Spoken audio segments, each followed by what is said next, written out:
And I've already got a beautiful point down there. You can see it.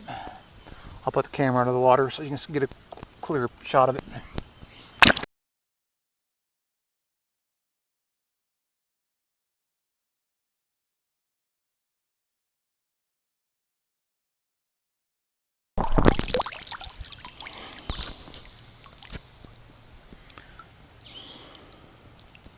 Not bad for the first 10 minutes, huh?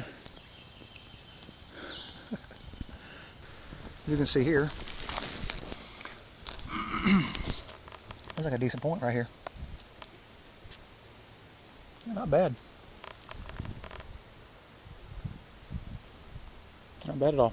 It's not an arrowhead, but I love finding these. Check that out. Flint hammerstone.